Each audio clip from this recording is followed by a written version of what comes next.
あ、ここいるんだ。本当？見えないでしょ？どこにいるのかな？見えないよ。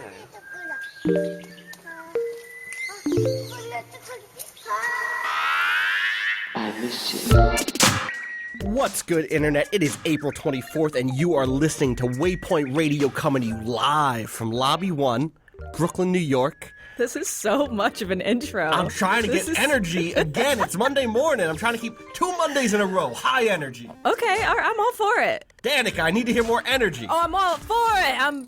I'm still You kind of sound sick. but I'm here. Monday, baby. You missed the bus Waypoint this Radio, morning. baby. This morning I took an L, but tonight I'll bus back. There it is. Rob Zachney also joining us.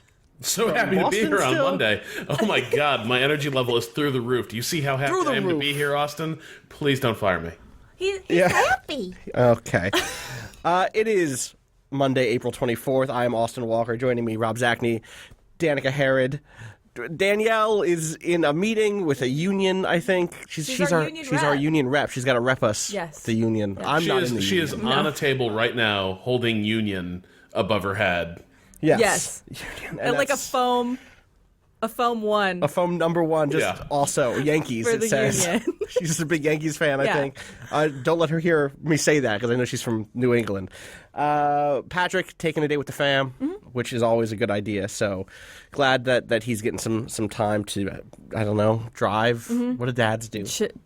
Hang out, play ball. They play ball. He's playing ball. He's playing ball with his baby. with his baby. Hey, catch, baby. And he throws, what type of ball is it? A baseball, football? It's probably like a small, like a tennis ball. It's like a tennis small ball. Hey, baby, soft catch. ball. And then he throws the tennis ball. Yeah. And then baby goes like, caught And it. she's like, I got it. Yep.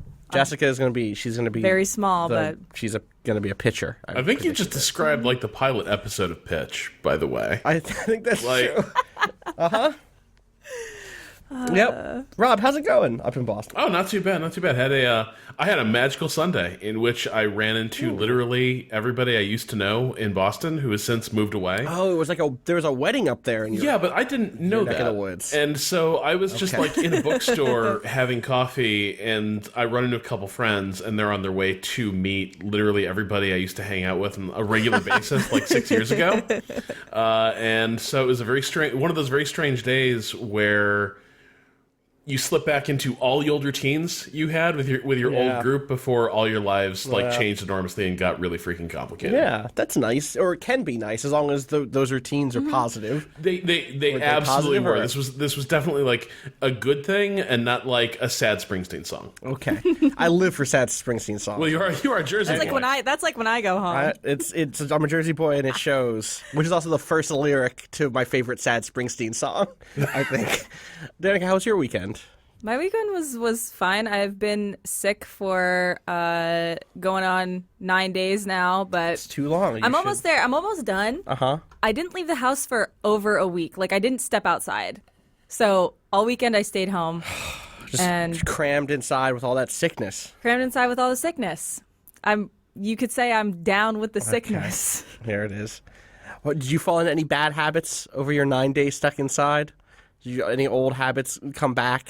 I made a lot of pancakes and I played a lot of Minecraft. That sounds okay. I ate frankly. so many pancakes. What was the last time you played Minecraft seriously? I actually I go back to Minecraft like at least once every 6 months Yeah. or so, and I'll play for like Are you a just- week or so. Are you on vanilla Minecraft? Yeah. Or are you like modded out? Are you No. Okay, no mods. I'm vanilla, no mods. Okay. My computer can't handle anything. I can't have any nice shaders. You can't have like a cool witch's broom or like No. that's my favorite thing I've ever done with Minecraft. Well, I've done a couple of favorite things, which is like I really like maps that are like quest maps or that have like a story or whatever. But I also just like downloading a big mod pack that's like, 15 different mod packs are in this one super mod pack, and then be like, all right, go, and Yeah. then some shit happens that you just don't expect because you don't know what the mods are. So like, I was playing with a friend of mine once, and we had a big mod pack in, and we were just like exploring, and we came to like a castle with like castle grounds and like a tower where there was a lich at the top, and like we went through the whole thing. It was like a dungeon. And at the end, I found a recipe for a flying broomstick. I was like, that's not It's like, oh, well, you have to cast the spell with you have to draw the circle on the ground with the chalk. Yeah. And then you have to get like the 5 hairs of the 5.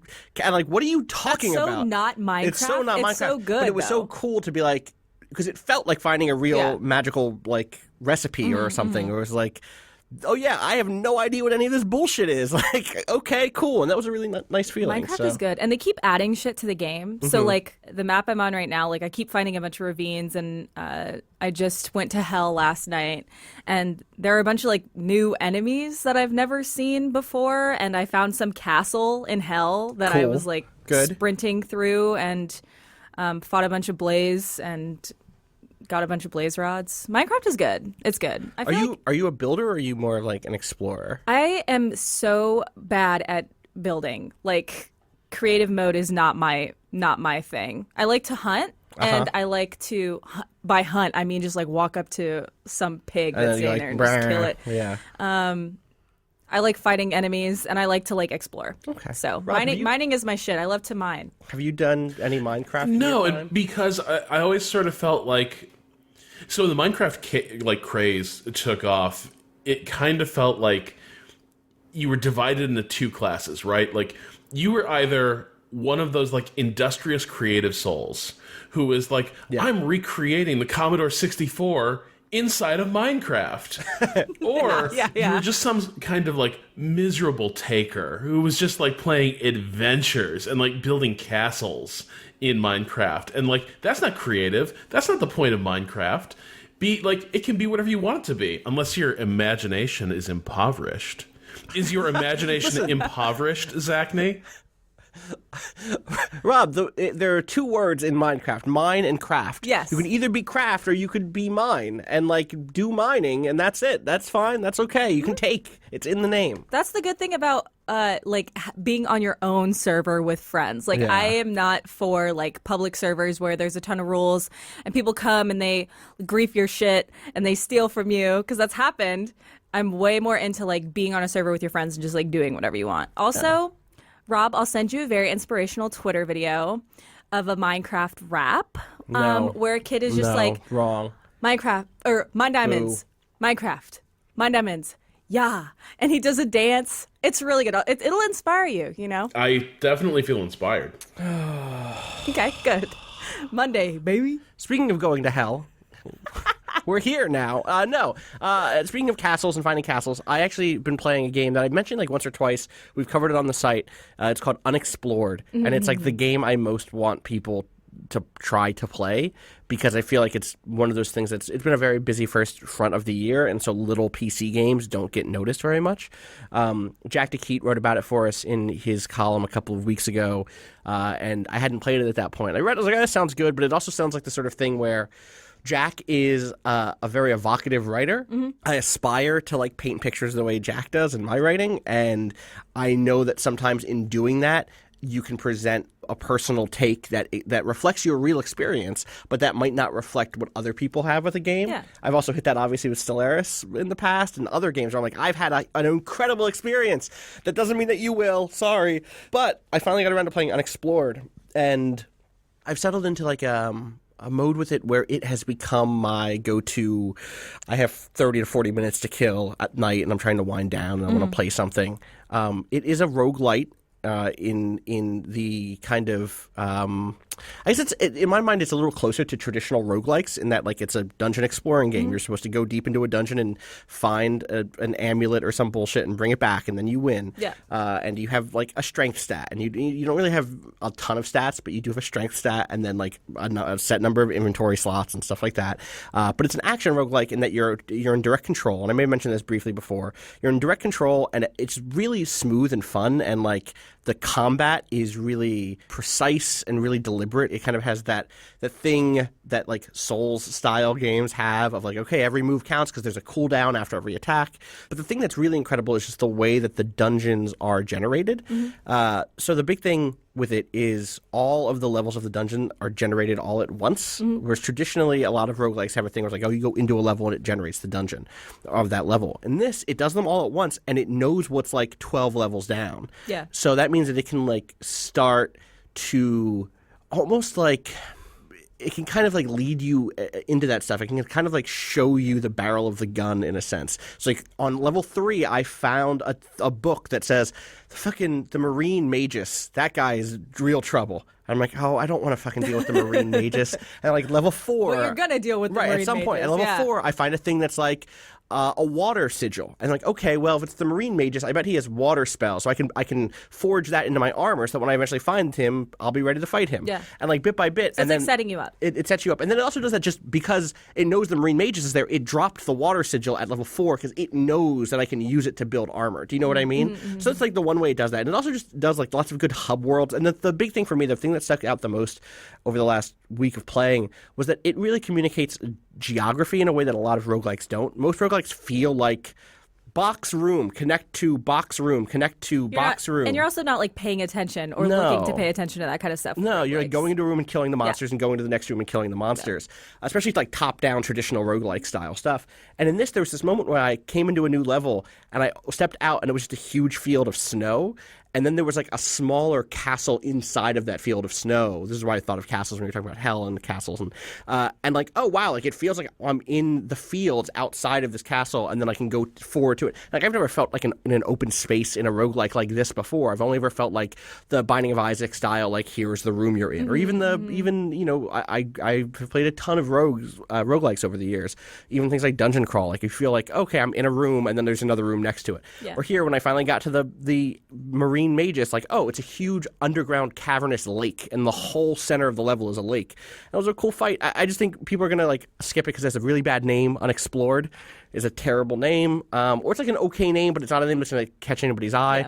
I'm gonna try to do a stream of it at some point soon because I That really sounds love fun. it. I'm gonna check it out. You should. I'm like very into roguelikes. You would and, like it, yeah. I think. Yeah. It's really fun to throw things. Like it just feels good. It just sounds feels good. Speaking of Stellaris, though, Yeah. Rob, you told me you were still playing that. And that surprised me. Yeah. You seemed not down on it, but you seemed like, I don't know. Where are you at? So the thing I wrote last week was in part driven by two things. One, the internet's insatiable need for content. But two, the fact that we had an interesting like watching how you related to Stellaris sort of made me reflect on like why I didn't have that relationship with it. And so, like, I still feel like Stellaris doesn't do a great job of getting across some of the things that I really love in a space, in a sci-fi game, which is like, you know, some world building, giving you an idea for there being a life to the universe outside the game mechanics. However, as space, like, grand strategy games go, it's still pretty good. I've been, you know, sort of taking my little empire of noble bears, of science bears to glory, basically because while we sort of lost the horse race for colonizing the stars, we did corner the market on terraforming rare resources. In a lot of strategy games, there's this dichotomy. You can be a broad or a wide empire, or a deep or a tall empire, right? So are you a mile wide and an inch deep, or are you foot wide and miles deep? Yeah, right. And right. And so that's kind of the direction I'm going. Is I've taken my slightly impoverished corner of space and have started turning it into this like new Eden. As I'm taking just every single planet and making it like literally the perfect habitat for my species, and I can do that really fast and really cheaply. Terraforming is hugely expensive in this game, but I can do it. Austin, I can do it for 850 energy credits. That's no money. Like usually it's like 5,000 to get something to continental level. How'd you just happen to have you just teched in that direction? I think it's because I control 3 different terraforming resources. And so each one... So like the way... Right, yeah. Okay. So like there's a resource that's like, oh, I have this resource, which means it's easier for me to terraform. Is it by planet or is it just a total discount? I forget. It's by planet. Okay. So it's like, oh, like desert. This makes desert planets easier to terraform. Oh no! I think it's universal. So it is universal in that regard. Oh, okay. Cool. It is more expensive to take a planet that's super unhospitable and turn it into like a temperate continental world, right? So like it's easy to take an ocean planet and make it temperate, but it's way harder to take an arid rock and make it habitable. So this is what I've been doing. Is I've sort of been creating this this sort of utopian playground for my empire that's also started to let us Oh, the other thing my people did is we totally went the sentient AI direction with things. Ooh. Okay, so you have robots that can Didn't vote build now? the robots. Can your robot? Didn't build the robots. Oh, what? Except you can have the sentient AI and get the research bonus without robots. However, I had a science faction that was like, we really want the robots. What if you built some robots? That's Austin. That's Austin's build some faction. robots. So I built one robot on this far empire, this far planet at the edge of the empire. The minute I built that robot, they were like, "Cool, we have robots. That's all we wanted, man." We got robots. But now they're like, "We'd really like if we had more robots.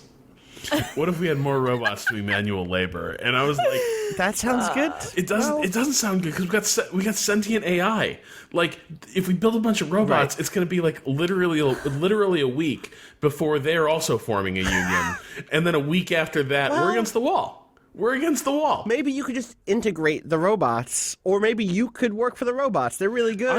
I am not against integrating. I've actually got open borders. Like, for whatever reason, other species aren't attracted to my territories. To the bears and robots. They're not thrilled with. Nobody's like, you know what? Science bears? Nobody's like, I think a better life awaits me among the bears and their robot slaves. Like, nobody.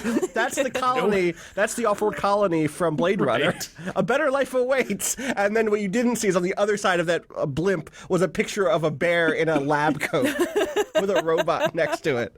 So I'm not actually sure what we're headed towards. And this is the weird thing about a lot of these games, is that I feel like so many of their mechanics point in the direction of conflict, that when there's not a lot of grounds for conflict in a universe, you start to run into problems of like, what are we doing here? Like what are we all playing this game for? And I played like a bite-sized game of Stellaris. It's a smaller galaxy.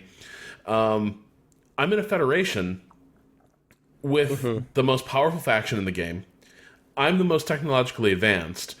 That third guy we've got in our faction, I'm sure he's doing something great. like he is a valuable player. I think he just like puts out really good TV shows. Yeah. I'm pretty sure that's the place they're just like, listen, y'all got Space Westworld. Shit's good. The third guy did, like, he was like, what if we just killed these space religious zealots who are in the middle of our federation who hate us all? And everyone else was like, yeah, let's do it. And I was like, I guess if we're doing this, like, I'll send some. You'll go along with it. But the problem is, once I did that, I built this huge fleet. Now I got a huge fleet, and I'm kind of wondering like what I could get up to with a huge fleet, and do I want to be friends with these guys? But the problem is, it's not that big a galaxy. I'm in this huge like alliance where we all love each other, and there's no conflict for you that is like engaging at this point because you keep resolving any problems that come. Right. So now I'm just basically, I think, playing for. Is this your Endgame. first time through? Is this the deepest you've gotten into a Stellaris game? It might be. It's definitely the deepest I've gotten since launch. Since launch. Like I missed all the in-between patches. What I will say is, I think that Utopia, the most recent update, was like all about making the mid-game more interesting. The end game, there was always a chance to get interesting because they have like, I forget what their terminology is for it, but basically the crisis, right? Galactic crisis, where like, oh yeah, something goes bad. That could be that your AI becomes like hyper sentient and hyper aware and build themselves into a future like Terminator state. Or it could be weird creatures come out of a void somewhere. And I'm hoping your game gets to one of those sooner than later, because those tend to be like the thing that the Federation butts up against. Like a strong Federation can butt up against that and not be prepared for it. And like even though like you're able to mop the floor with all of the space zealots and all of your, the hyper capitalists who are trying to like use their banks to bury your federation, like, oh yeah, those guys aren't a problem. You're strong enough to deal with them. But when the void talkers come through the dark gate, like, oh fuck, like our fleet is not big enough for the void talkers, and then you have to deal with those. I don't think they're actually called the void talkers. I forget what they're actually called. I mean, that'd be good if they were. Speaking of void talkers, really quick, I want to shout out a new podcast. Oh, yeah. By do Motherboard. That. Motherboard.vice.com obviously is our website here at Vice about technology and science and culture. Hackers. And hackers. What else? What else is the environment. Putting Switch controllers up your butt. Okay, we're going to move on now that was you an said that article. one. There's a new podcast coming out. It's called Science Solved It. It is a quote, a deep dive into the world's greatest mysteries that were solved by science. It's brought to you by the Motherboard staff. It's hosted by staff writer Kaylee Rogers. I know this because I was on the first episode, and the first episode, briefly just as a setup, is about the bloop. Do you know what the bloop is? I know because I watched the trailer. Okay. Rob, do you know about the bloop? I have no idea. Is this like a 90s kids show thing? Yes. No. Oh. It's not a kid's show. Almost. When I was growing up in the late 90s, early 2000s, scientists found this sound, this weird bloop. This is why I bring up in relation to the Void Talkers. There was just this like underwater somewhere there was this strange bloop, and one of the things that people thought was, is it Cthulhu? And so I'm on this podcast talking about Cthulhu, and I think we have a clip that we're going to play in a second. Yeah, hold your question until you hear the promo in which I talk about Cthulhu. I was sure it was Cthulhu. That might explain why one of the most prominent theories surrounding the bloop came from the world of horror sci-fi master H.P. Lovecraft, the sea monster Cthulhu. To learn more about this creature, I spoke to Austin Walker. He's the editor-in-chief of Vice's gaming site, Waypoint. Austin is well-versed in a lot of pop culture, and that includes literature like H.P. Lovecraft, who created Cthulhu. Or is it Cthulhu? The characters in this kind of big Cthulhu mythos, we can't pronounce them correctly. Like, I say Cthulhu, and anybody who's going to write in and correct me is wrong, because Lovecraft is pretty clear you can't pronounce those names because we don't have tentacles and 30 tongues, and there's like Cthulhu, there's Cthulhu. The CTH can be just like Cthulhu. However you pronounce it, Cthulhu is an unimaginably massive sea creature that featured in Lovecraft's 1928 short story, The Call of Cthulhu. When the bloop became public, Lovecraft fans couldn't help but make the connection between this loud, unidentified call from the deep and their favorite Lovecraftian creature. It's not like, oh, it made a bloop. The descriptions of the sorts of sounds it makes generally are related to in terms of effect. It and other old gods, the old ones, whatever, the deep ones, whatever you want to call the various creatures of Lovecraft's mythos, make sounds that drive people mad, that obsess people, that are unexplainable, that can't be related to other categories of sound that we already have. And in that way, like, the bloop is, again, a perfect fit. Part of why young teen Austin loved the bloop story. It was like, ooh, it could be anything.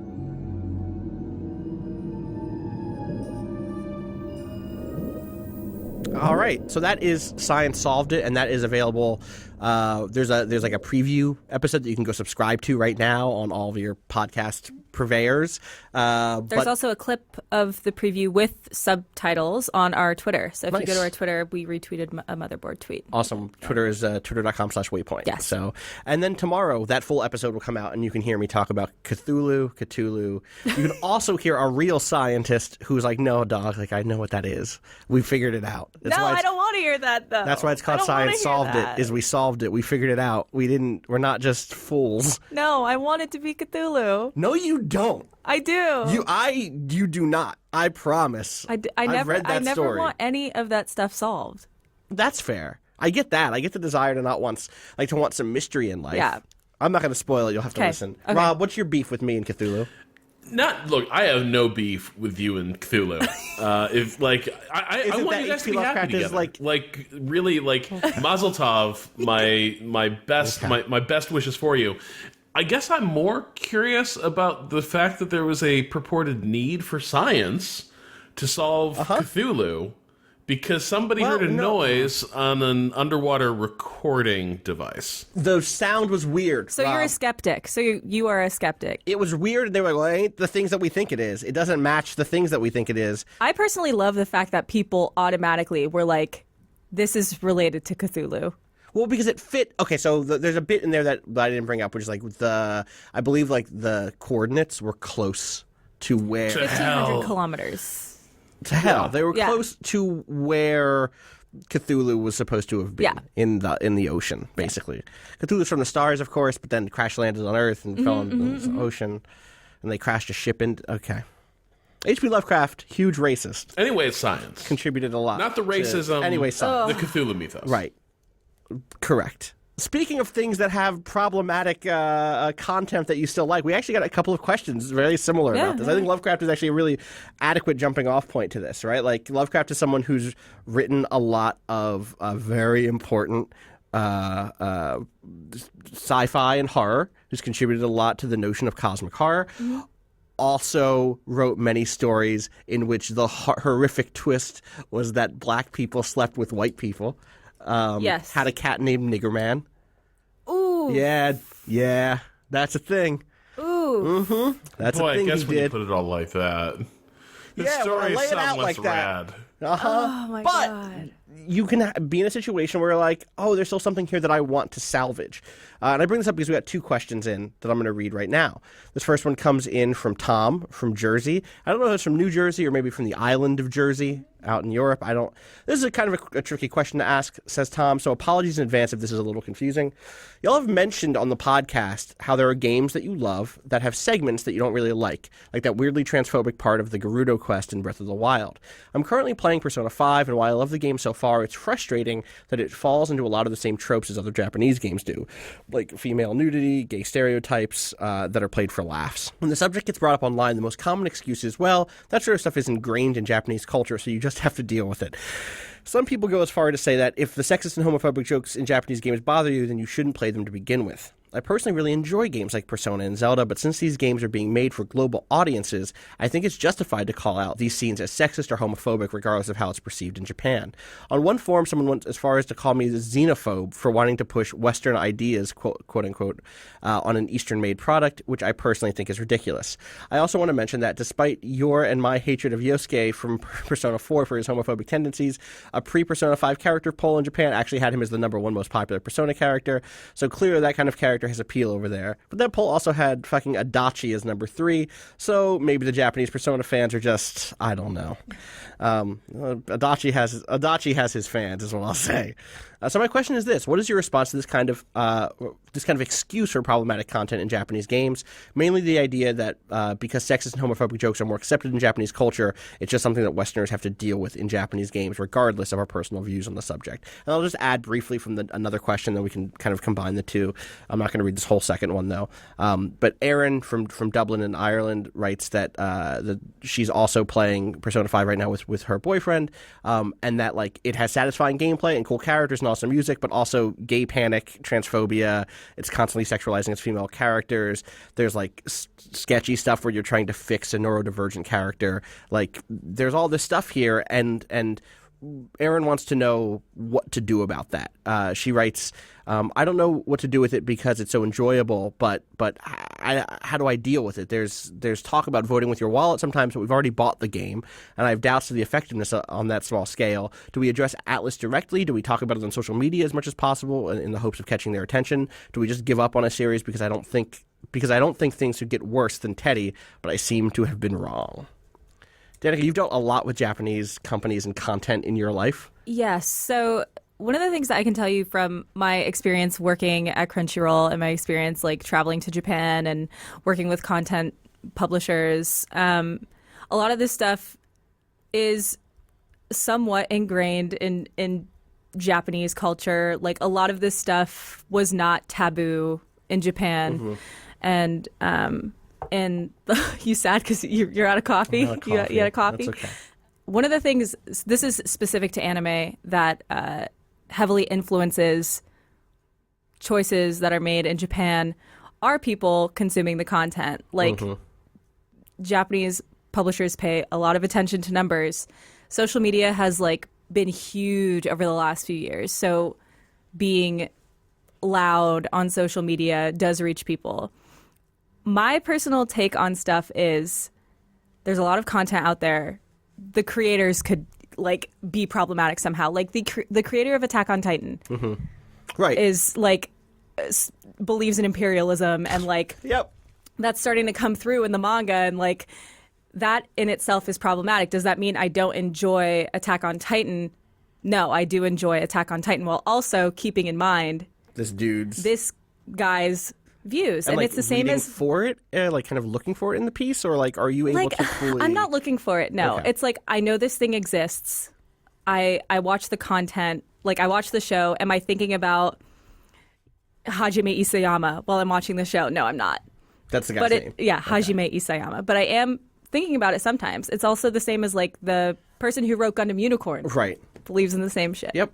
Which is like super weird for that show because that show has such a anyway. One of the things also though is you're constantly seeing people being like destroyed on social media for enjoying these things by people who are so paying such close attention to the creators or paying such close attention to like I guess a thing that happens in the game. Counterpoint though is like y'all like Japan has gay people. A lot of the pushback that I see from people who issue social critique, and then you get the pushback from fans who say like, yeah, it's just that's how it is in Japan. Japan is just homophobic, and you were not allowed to be. Yeah. Oh yeah, I am sure the people making that argument have really done the homework on like how other cultures like handle these issues. I'm sure they're just interested in it from an anthropological standpoint. And appreciating the diversity of peoples and beliefs on this beautiful planet. Yeah. Also, stuff in Japan has gotten much better over the years. Right. Like, That's the actual thing for me. Is like there's actually a really from the research I have done when these questions come up, like a kind of emerging and exploding queer scene in Japan. Oh yeah. Where like incredible people are doing incredible things, and the sort of notion of like, oh no, Japan doesn't have an issue with that right now, quote unquote, is like very disturbing to me. My friend and her girlfriend just got their like same-sex partnership certificate like the other day, which is something that is only recognized in like a certain number of wards in Japan. Wards are like counties. Right. But the fact that that's even like being recognized at all is a huge step forward for Japan. Like Japan is getting better, and I also don't think it's good to use the excuse of this stuff is ingrained in Japanese culture. Right. Like just deal with it. Right. Well, so we actually just had a piece go up by a freelancer, Emma Kidwell, who is Japanese American, also grew up in Japan, and kind of takes down this notion that the monoculture of Japan is this perfect, clean thing, which is ironic because Persona 5 also takes that aim on Japan as being a kind of a place that has problems socially, politically, but then also falls into these specific traps. I guess from my perspective, the other thing is, it speaks to Tom's original question, is like, yes, there are global audiences.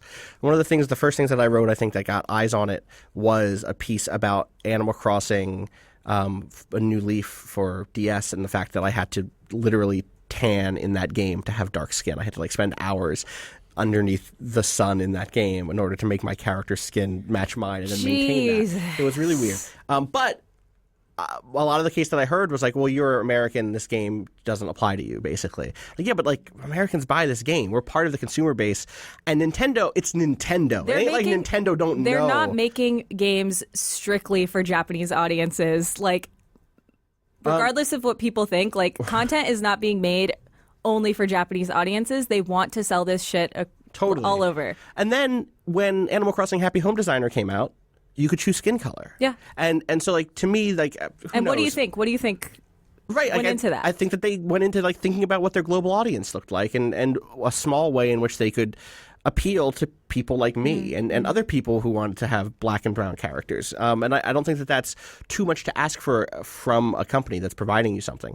And I don't think that that is cultural imperialism. I don't think that like, hey, it's not like Japan has not had its own strange history with race, right? Like, and troubling history with race. Like, it's not like Japanese ethnicity hasn't been a contested thing that in which they have also had to have engaged in issues of racism and sort of bordering off what counts as truly Japanese. Like, if you study this stuff, you'll see a history of that. Yeah. So what do you do then? Like, what do you do? So me, like, I write about it and talk about it and have historically done that. It's what I do with Animal Crossing. It's what I do when I play something that's like, oh, I really love this thing, but here's this really big problem. Because the thing is, like, I fucking adored Animal Crossing New Leaf. Like, it was, I only did that because I loved playing that game and wanted to keep playing that game and wanted to see myself reflected in that world. So I do my best to speak out about that stuff. Yeah.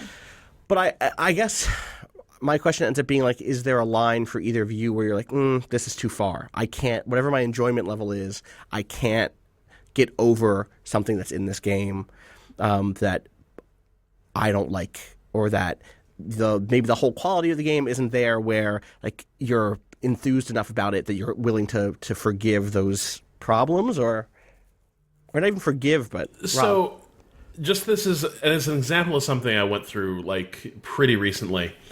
I like cars. I like racing games. I used to be really into Top Gear.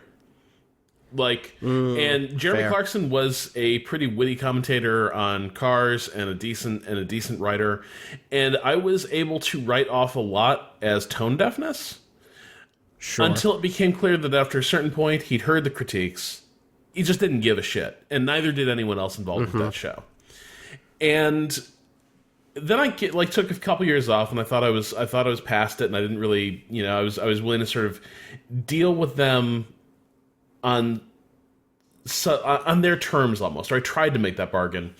And I was feeling a little nostalgic, and I gave their show on Amazon a shot, the Grand Tour.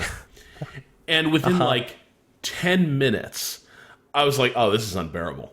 Because it turned out that once you saw it, once you realized that it wasn't obliviousness, it was complete indifference, and to a degree, almost glee in sort of wallowing in the stereotypes and the laziness.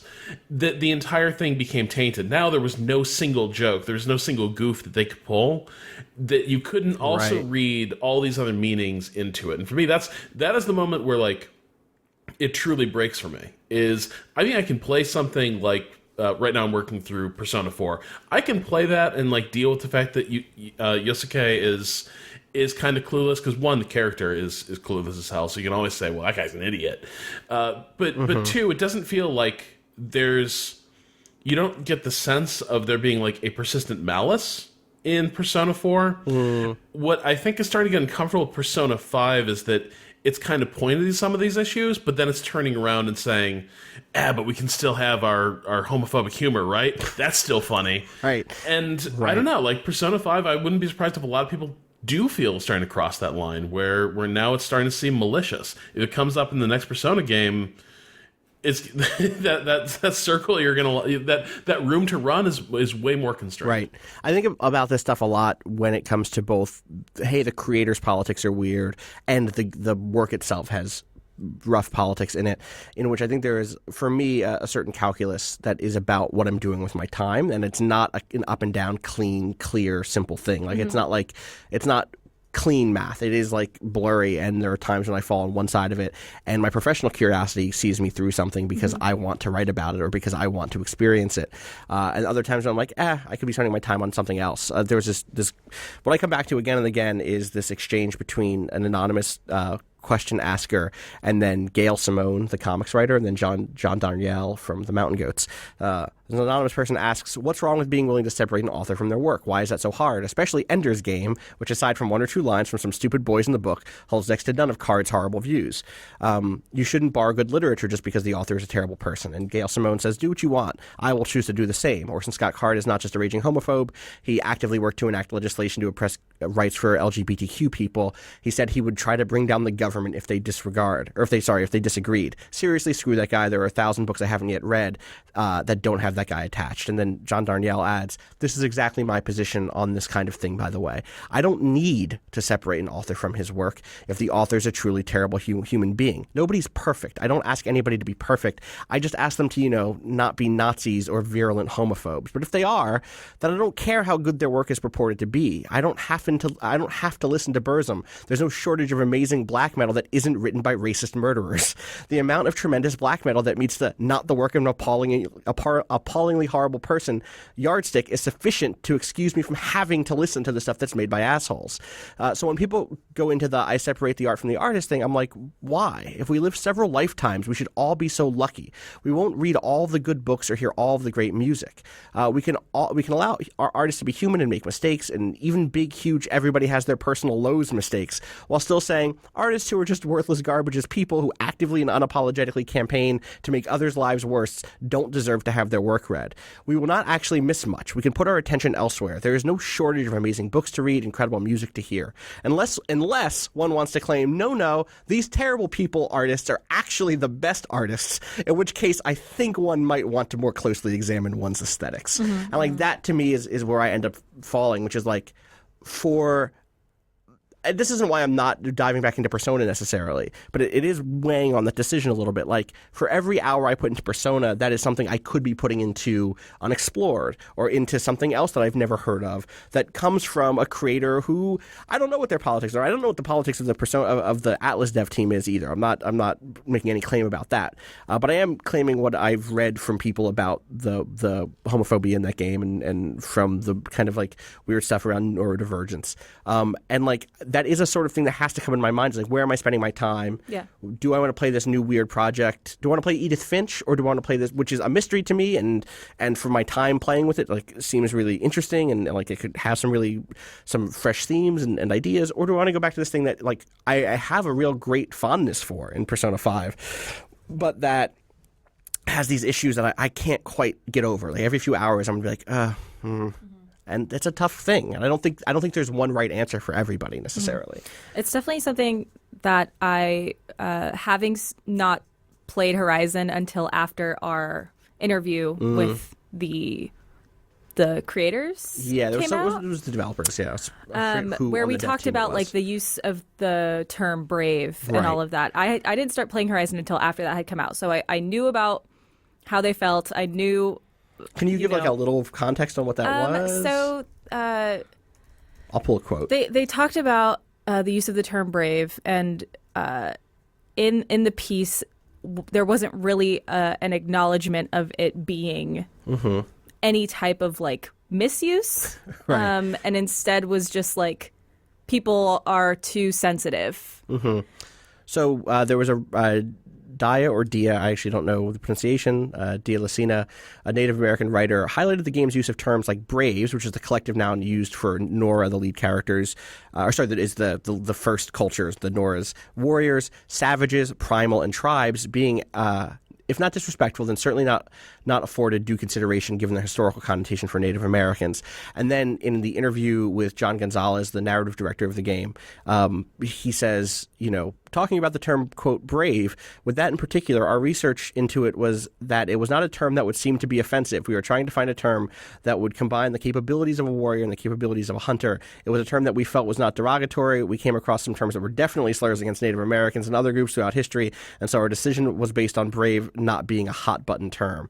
And in general, the argument that he makes is like this, we were not appropriating anything here, and we tried to pick a term that was not offensive. But at the same time, say they're not appropriating anything. So that was a weird thing of like, sending mixed messages, y'all. And while I didn't agree with the stuff that he said in that interview, I went into the game and it was a thing I thought about like the whole first part of the game. I was like, wow, most of this tribe is white and like they're all calling themselves braves, and I just kept coming back to this interview and thinking about this interview. So I think for me, where there's content that is not necessarily super problematic, there's like these few little things here and there that are not the best use of like a word or something like that.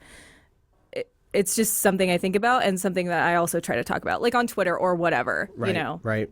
Yeah, it's a weird thing. Rob, do you run into this with strategy games ever? Where you're like, Rob is making a face, people at home. So, yeah, you run into a lot of things. You run into a lot of things in strategy games.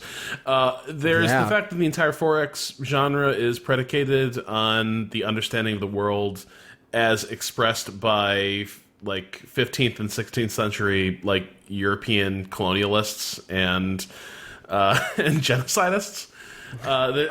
That's sort of baked into a lot of those games. Is like, hey, there's an entire world out there for you to explore and inhabit, and there is in no way anyone else out there who lives there and who has any sort of rights as a person you should respect. And sometimes that gets a little more explicit. There was this moment a few years ago where a bunch of us were at this multiplayer event for EU4 just before it came out, Europa Universalis 4. And I was talking to Paul Dean from Shut Up and Sit Down, a great board gaming show on YouTube, and a really sweet guy. Like, Paul is one of the gentlest souls you'll ever meet. And over lunch, he's talking about what he got up to controlling, I want to say, Sweden up in Scandinavia in the Middle Ages. which was ethnically cleansing the Finnish people out of existence. Like, that's what he did in that game. Because there were penalties from having this, like, restive minority in his empire, and you can spend a lot of your resources to sort of scrub cultures out of existence in your empire. You can do that. And eventually they just go away. After a lot of bad things happen between the start of that process and the end. And it occurred to us both as we're sitting there, like, that's a really horrifying thing you can get up to in this game. That's a horrifying thing. It's also part of history for a lot of It's part of history which you're playing as. Right. And you don't have to. Like, the game through. And this is the weird thing. Is it a neutral thing to model some of the ways that, like, empires have eliminated? I don't like, and it's a really complicated thing. I like games that try to face that stuff head on, though, rather than, like, there's an honesty to EU4, I think, that you don't find in a game like Civilization or a lot of 4Xs that pretend that none of these issues even exist, that there's nothing political at all about this entire open world where you can create an empire, and that doesn't have to hurt anyone. So that's, I mean, that's a pretty clear case of, you know, some of the routine minefields that you run into with historical strategy. Totally. Like, we ran a piece a couple of months ago now, I think. Maybe it wasn't. It was like when you first started, like a month ago now, Rob, called How Board Games Handle Slavery by Sam Desitoff. And one of the examples in that was like, in the game Puerto Rico by Andreas Seyfarth, it takes place in the Caribbean in the 15th century, and instead of having slaves, you have quote-unquote colonists, which are, like, in the game's world, basically just slaves. Like, they don't require any resources, basically. They just produce things for you. They fill the role that slaves did historically. Also, they come on boats, and I think they are the only brown counters in the game. They're the only brown counters, and there are a bunch of them. Yes, correct. And it completely whitewashes it and attempts to sidestep it entirely, and that feels really untrue, and like it doesn't engage with that mechanic at all because of that, and like or that with that dark history, right? Like with that very troubled history. And so like you have to tackle this stuff, and it can be difficult to tackle. I think in Persona 5's case, for instance, like it's trying to do something when it tries to include a narrative about sexual assault. I don't know that it sticks the landing on it. And I think for me as a critic, the space that I try to occupy is one in which I want to encourage developers to take chances to tackle really difficult issues, but to know that doing that bears responsibility, and that it means that when it comes out, I will not have a problem criticizing if they misstep. And that does not mean that they shouldn't continue to try new things. In most cases, I'm not going to be here calling for boycott, right? Yeah. I'm not saying don't buy Puerto Rico, the board game. I'm saying they fucked up. I'm not saying don't buy Persona 5. I'm saying like please let Atlas know if you're not comfortable with this stuff. I think that's like the best we can do in our positions, and I think it's up to each person as an individual where they feel comfortable. And really sitting down and saying, what can I do to voice my displeasure if I have displeasure? And I think there's also a big difference between engaging with something that is made by a person who, like, is just a genuine, like, awful. Yes. Genuinely awful person than it is to interact with a piece of content that has some stuff that maybe isn't being tackled the right way. You don't really know, like, where their intent lies. Yeah, I think there's a difference. It's like I don't listen to the Chainsmokers because they're misogynistic assholes and have like voiced their misogyny and have like voiced a lot of awful shit, and that's why I don't listen to them. Right. Also, their music's bad. Also, their everyone needs music's to read bad. that thing that Noisy ran like a couple weeks ago about the Chainsmokers. By the way, Larry Fitzmarie, shout outs to Larry, wrote an incredible piece about the Chains. Yep. But we listen to Migos, right? And like this is the fucking difficulty of being a person who has political opinions and who has and understand. Like it is very difficult. It is difficult to figure out where we draw the lines, and we are not rational beings. We are not consistent. We are like deeply inconsistent, and I do my best to address that head on and admit that instead of trying to pretend that I have some like set of rules that breaks it down. I don't know. I don't think that it's like necessarily the most clean answer. Like, Yeah. But for me, recognizing the messiness and then like Definitely. and doing your best to be engaged and not like passive. Yeah. And being aware of the actions you're making is the best thing to do. And saying like, for me, this is like I eat meat. I don't have a good argument for why I eat meat, other than I like it a bunch. I think it's wrong. I think it's like farming in America is shitty and the world is shitty. I think like I probably think it's bad to kill things that are alive and sentient, and I still eat meat, and it's a fucking mistake, but I'm gonna keep doing it, and I need to like square myself with being that sort of person a little bit, and continue living my life and doing well where I'm better at doing well and doing good where I'm better at doing good. So.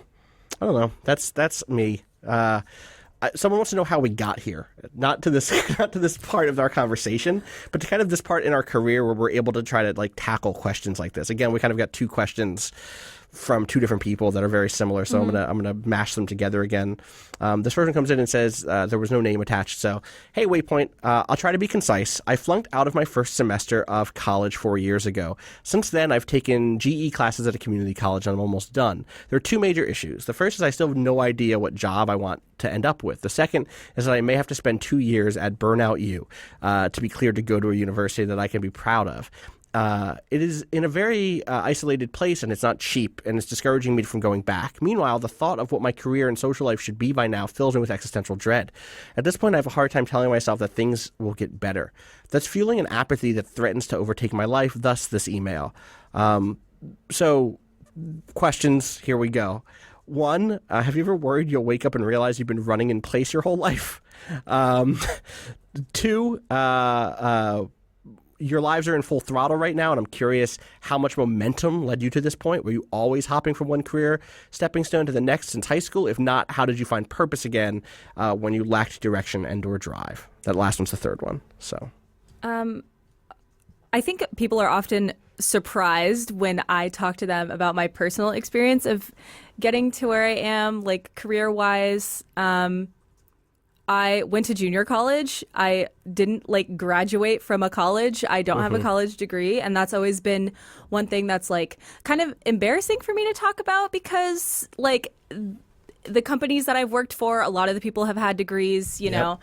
But I have a finance background. Like I got into finance because I just have been working since I was 16 years old. I knew when I was young, I wanted to live on my own and make money and like do stuff for myself, and that was the biggest driving force in like just continuing to work hard. And because I started working when I was so young, it was like I had all this random experience that I kind of just like put together when I got into finance, and then that finance experience is what led me to my position at Crunchyroll, and then a position in marketing at Crunchyroll opened up, and like because we were still a startup, it was like you can do whatever you want. Right. If you like have some knowledge about this and you can like show us that you can make this a good product, you can just do it. And that's like what I did, and now I'm here. And like you're here. I feel like I can look at my resume and people can look at my resume and feel impressed, and like I definitely feel good about like all the things that I've done in my history of working, and there have absolutely been times where I was like, should I go back to school? Should I do this? Like what do I do right now? And I think for the most part I haven't really ever had like a really strict plan for where I was going to go, and that has always worked out for me. Like I'm big on like taking risks, and like if an opportunity presents itself, like going for that opportunity, obviously like weighing pros and cons and stuff like that. But I've always been relatively impulsive up until I was about 25, and that always worked out. Totally. So, Rob, what was your path like? Did you have like a 10-year plan? God, no. Or were you?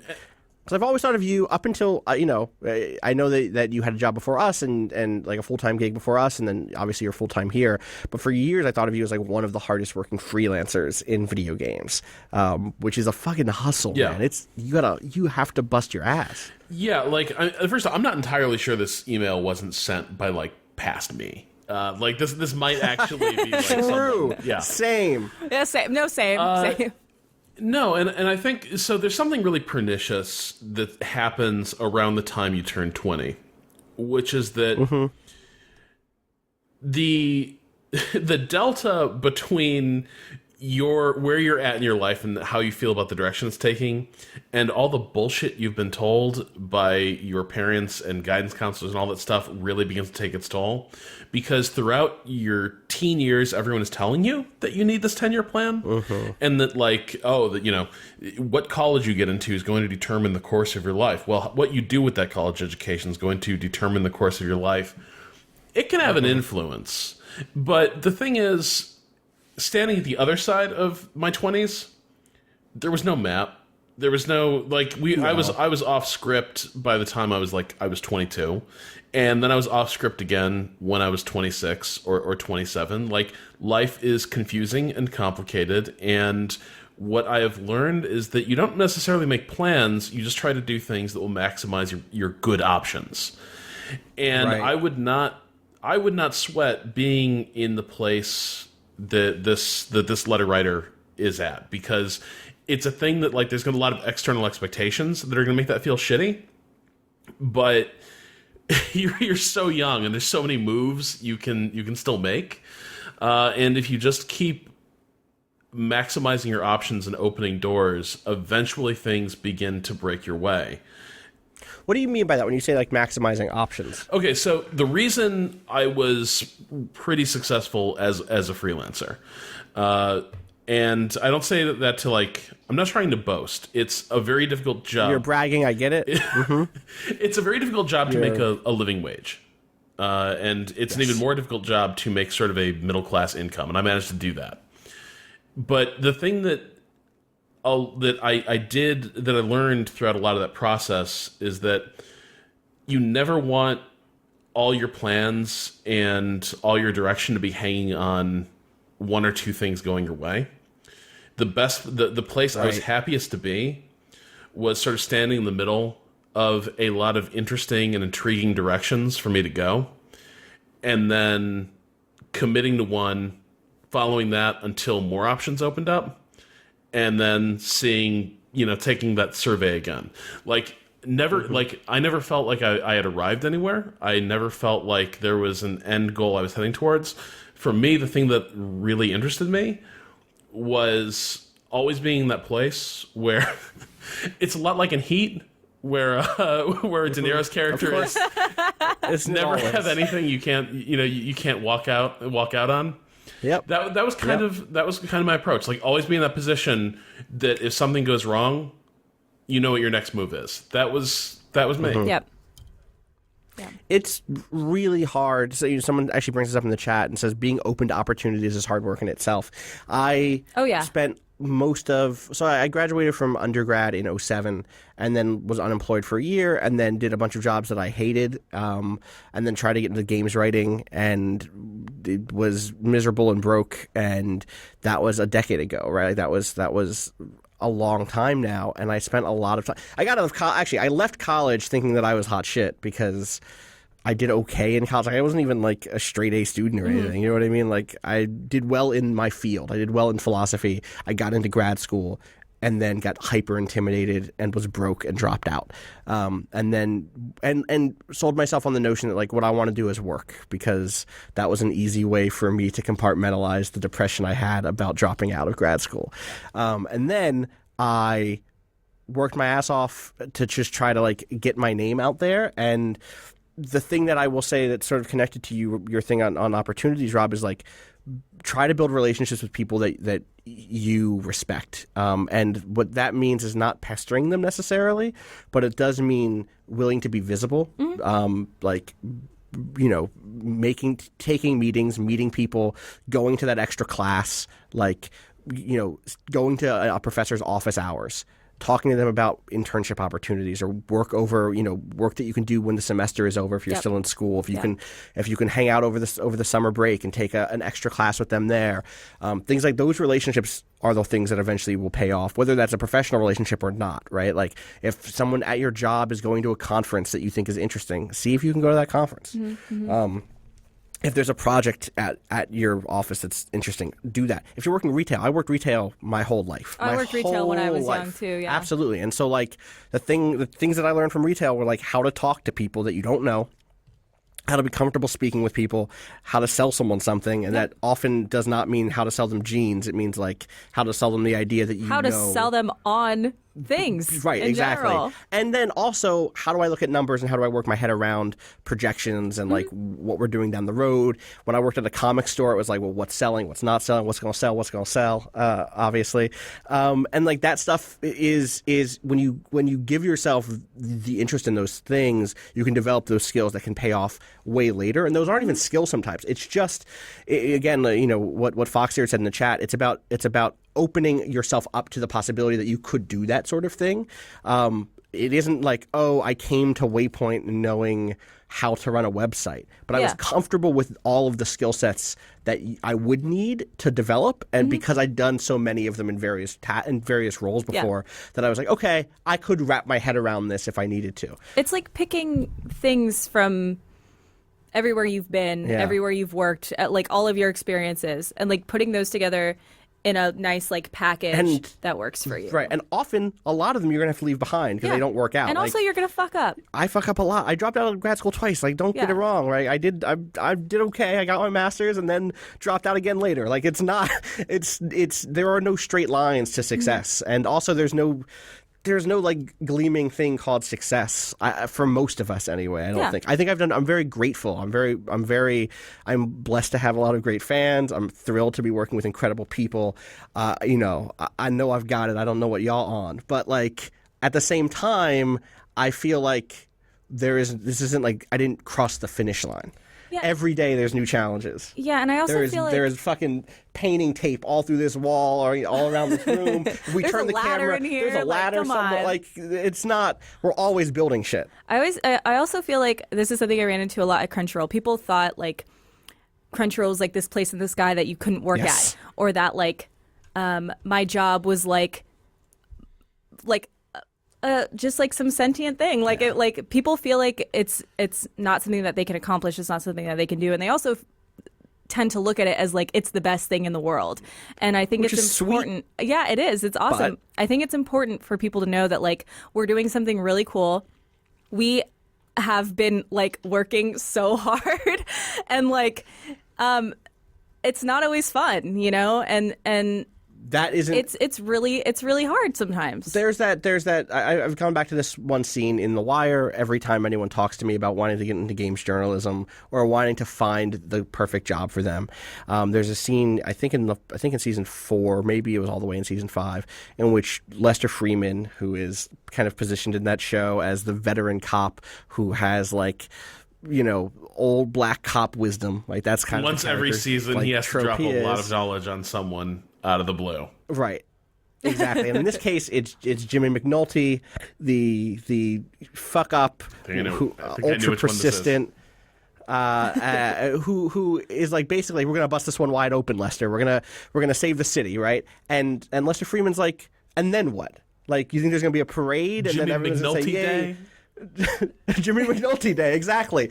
And then what? If that happens, what's the next day? Yeah. And you know where Lester ends up is the job will not save you. Like, yes, it will pay your bills. Yes, it will make sure that there's food on the table. Yes, it will give you something to have professional pride in.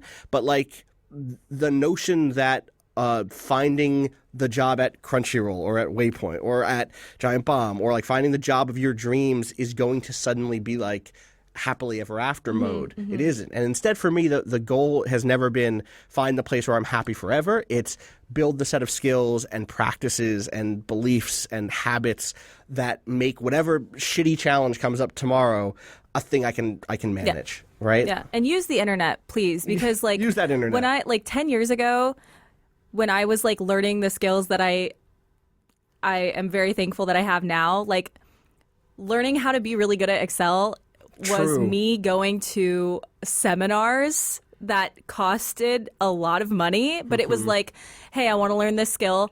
I can't Google this right now. Yep. Like, I can't do that.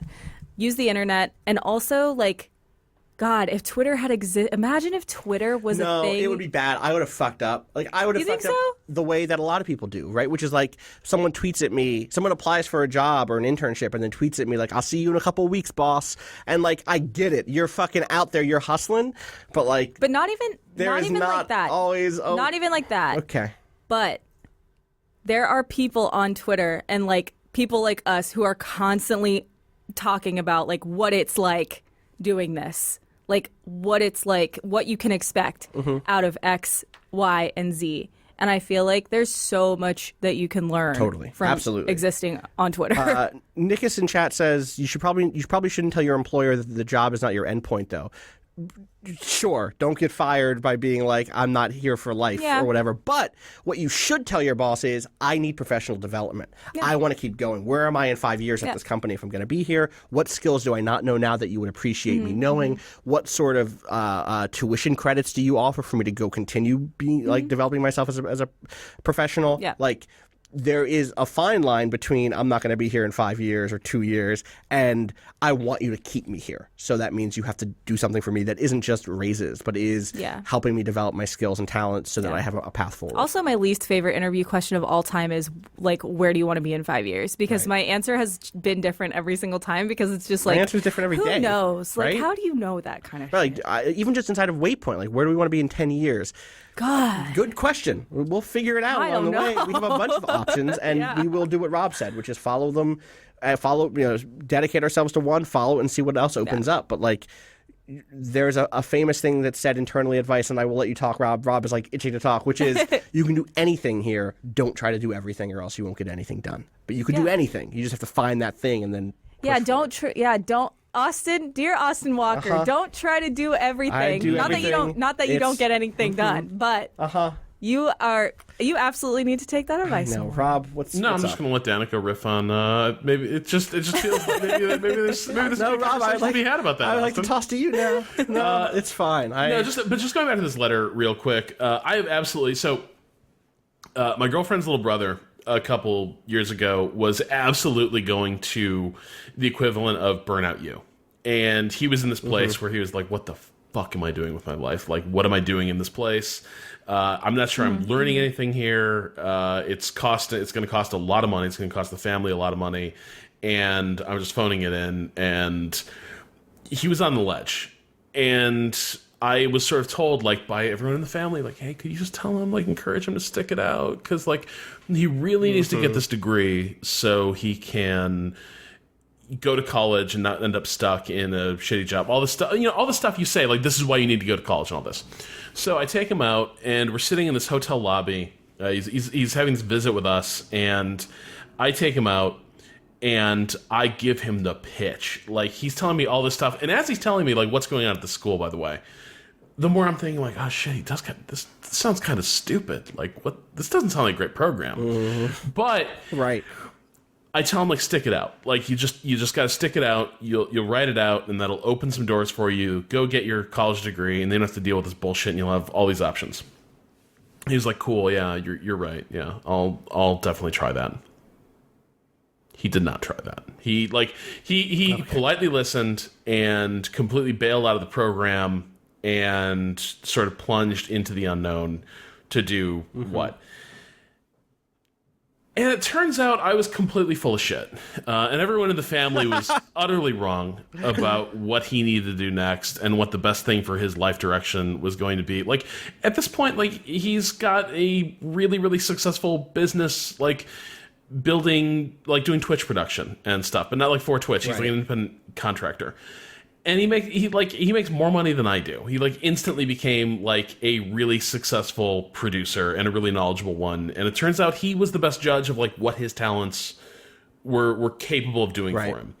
And there's always going to be someone older and more responsible who's going to come in and say, like, look, I know this sucks, but you just got to eat you just got to swallow your medicine and pay your student loans. Right. And sometimes they're just fucking wrong. And if it doesn't feel right, you just gotta you just gotta go with the direction that does. Totally. I think that's like roll with it. Yeah. So I'm gonna hit one more little one, and then we'll wrap. We're going a little long today, but not that long. So this comes in from Jonathan, who says, thanks to the crew for all your hard work. The podcast is one of the consistent little joys that keeps me grounded. When I was in college a few years ago, I drunk texted a friend about starting a podcast and a website about games. Although my friend has always wanted a place in games media, for me it's always been a pretty fun hobby. It was fun to brainstorm the things we wanted to talk about, writing articles, streaming, and so on. We kept this up for about a year before we moved on to other things. After that year of work, we'd peaked at about 15 YouTube subscribers and a whopping 33 Twitter followers. After a few months, it became clear, to me at least, that our takes weren't interesting enough or presented well enough to stand out in the crowded field that is gaming content. My question is, what value do you think there is in creating content that nobody is seeing? Are there any reasons you might recommend creating content to someone who doesn't necessarily foresee or desire a career in it? I figured that as professionals, you might have experienced times when you were figuratively speaking to an empty room. Did you get anything out of that experience beyond a stepping stone for your present career, Jonathan? Yeah, I got a lot out of it, right? But like that might sound easy for me to say from here, but like the first post I wrote on Clockwork Worlds, which was my old blog where I wrote about games, was about Bientôt l'été, the game from God. What did they just made last year? They made that game about being a maid in a fictional South American republic. Shit. Oh my God, what is the name of that developer? Tale of Tales. They had that whole blow up. Tale of Tales. My first blog post was about that. Let me tell you, Bientôt l'été is a game in which you walk around on a French beach. No, you walk around a holographic simulation of a French beach while you're inside of cryogenic sleep in a spaceship, and then you like go into a cafe that's on the beach, and you use words that you picked up from the waves to flirt, but also kind of like insult somebody across the internet and play chess, but you're not really playing chess. You're just kind of moving things around on a table. Okay. It's like This is a lot to take in. It's like a new wave cinema, like very Art. Very art game, right? I love that game. I was writing that for me and 4 other people. Like, don't get it twisted. I knew that from the jump, right? Like, when I wrote about Christine Love's Even Cowgirls Bleed, like, I know the audience for that is very small. Not that Christine Love doesn't have great fans, but at the time it was like, you know, she had done some other games, but like this is a little side Twine game she had made. Not a lot of people are going to read this. For me, there is expressivity is its own joy. Like making something, it does provide value for me. I don't sleep as well ever as when I have written a thing that day and put it out into the world, whether or not someone reads it. Like even if it's a piece that does poorly, even if it's a piece that I don't think is perfect, I still sleep like a fucking baby the night that I actually get to write something. And the thing there for me is just like, if you're getting enjoyment out of making a thing and you have time to do it, it's fine for that to be your hobby. Like, let that be your hobby. Don't reduce all creativity in your life down to, does this get me money or fans, or is there a career path here? So that's like my first big thing. But what about y'all? Is that like a thing? Do you have creative outlets like that you do? Because there is a difference between like, I run Friends at the Table, tabletop role-playing game, podcast. We could just be playing those games internally, but I am putting them out into the world, and there's a distinction there. So I don't want to pretend like all that like doing that privately is the same as doing it publicly. So there is a distinction between those two things. But I think that whether or not you're successful, if you recognize it as a hobby and not a career, I think that that's valuable. Do you have any side projects like that? Like my music, I definitely don't look at my music as something that's like career, like of any type of career focus for me. It's very, this has been a hobby of mine since I was a child. I haven't really had an opportunity to actually like make music until recently, so I'm just doing it. If a song does poorly, I get a little bummed, I guess, because it's like I am putting time into it, but I'm not going to stop doing it just because of that. Rob, do you have any side gigs, side hustles, side non-jobs that are still creating Well, I'm probably lacking in those right now. To the point it's a problem. Like I used to do a lot more recreational writing, and then I was a freelancer for 10 years, and if I was going to write something, I was going to get paid. So I'm probably feeling that lack a little bit. Like I'm on 3 Moves Ahead. I host like this podcast about strategy games. still feels pretty work adjacent. What I'm not doing, and what I was doing like 10, 15 years ago, was like trying to write novels and that kind of thing. And I used to do that pretty regularly, and nobody ever saw that stuff because, boy, like the third act, it's just really fucking hard, guys. It's really difficult.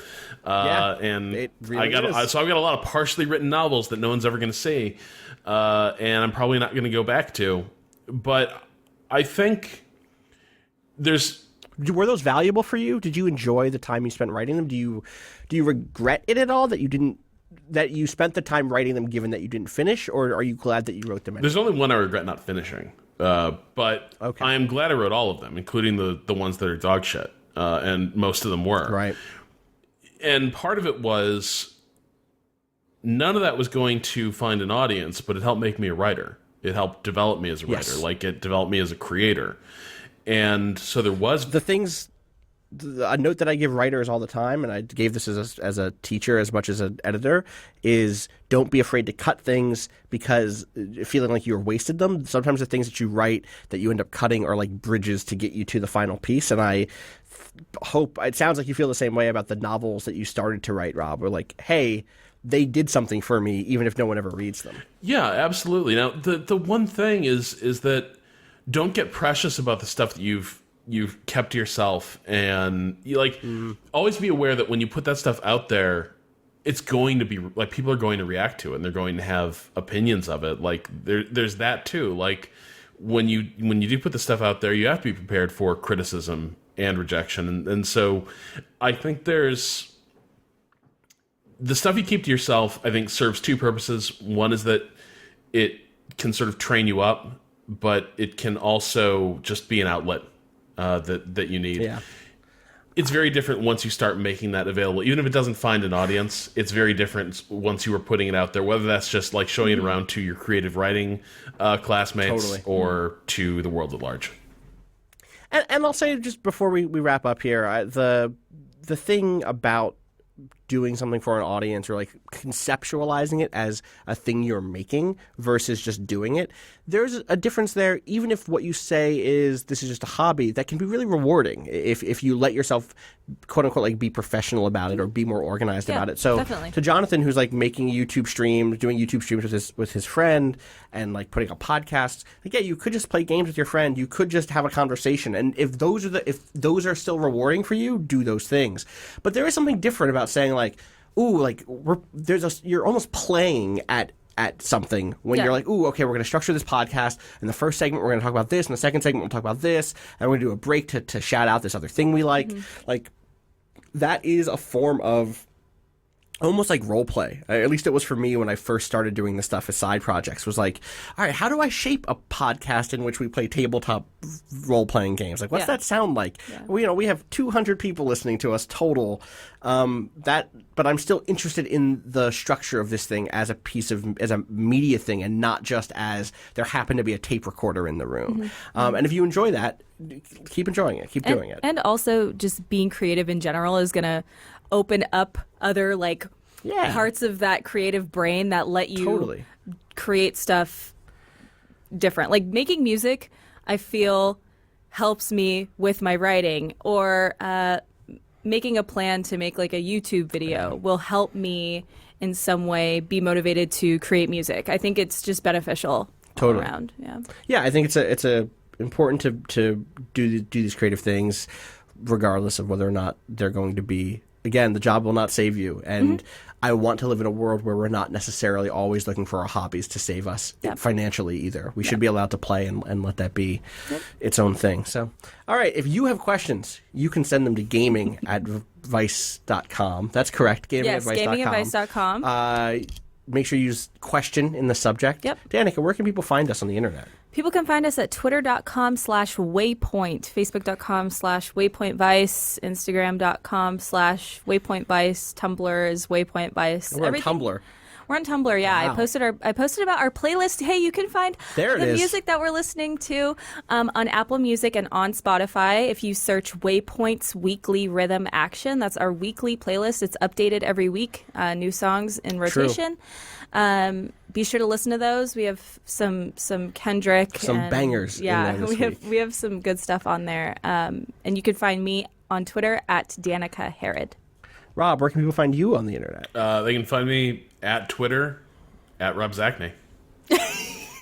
At Twitter At Twitter, at Rob Gotcha. Zachney. No, at Twitter's Twitter's Jack. somebody else. I think that might be that Jack guy. I don't know. Yeah, it might be that guy. Twitter.com/Rob Zachney. There you go. And where can people listen to 3 Moves Ahead, which you mentioned? 3movesahead.net. There it is. And I'm Austin Walker. You can find me at Austin_Walker on Twitter. Austin Walker Games on Facebook. It's the same thing as the Twitter, but if you're not on Twitter, you can go to Austin Walker Games on Facebook. I'm getting really quiet now. Shout outs to Tim Barnes, who you can find on Twitter at TimBarnes451. Our podcast producer, shout out to Dylan Coburn. Shout outs to Bowen, who lets us use the track Miss You. off of the EP Pale Machine.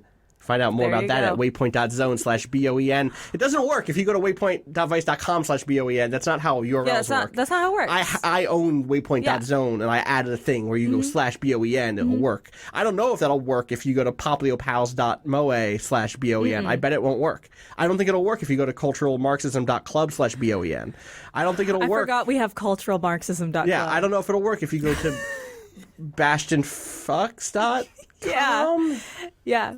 And also, what's the Bowen. .biz or something? There's a .biz now. We have a lot of stuff. Lots of things. Lots of things. Lots of big rings. Shouts out. Shout outs to everybody. We're going to do a couple more streams this week. Obviously, Permadeath will happen. I'm going to put up votes for new difficulty modifiers in Permadeath. I still have 2 lives left. I haven't lost a life in a long time. Please lose a life. I'm good. I'm waiting for you to lose a life. I need it to happen. I fought a big old stone person, and I beat him. I'm being on the stream this week. All right, you can be on the I'll make it a the little stream bit more this tough. week. We also have a very special. We're going to be premiering an album this month from one of our good pals on Weird Twitter. That's true. Can't tell you yet, but I'll tell you soon. And that person will be here on Wednesday to premiere a song, and So like Facebook Live? on Facebook Live. Cool. And on Friday, we're going to be doing a stream with creators, the Creators Project. We're going to be attempting to stream the new Rick and Morty VR game. We'll see if that can happen in here. We're going to move the couch out. We're going to go all out. I'll move it out personally. Damn. I'm she's strong. I'm strong. That's going to do it for us this week. On that note, Danika Strong. Catch you next week. Catch you Friday. Peace.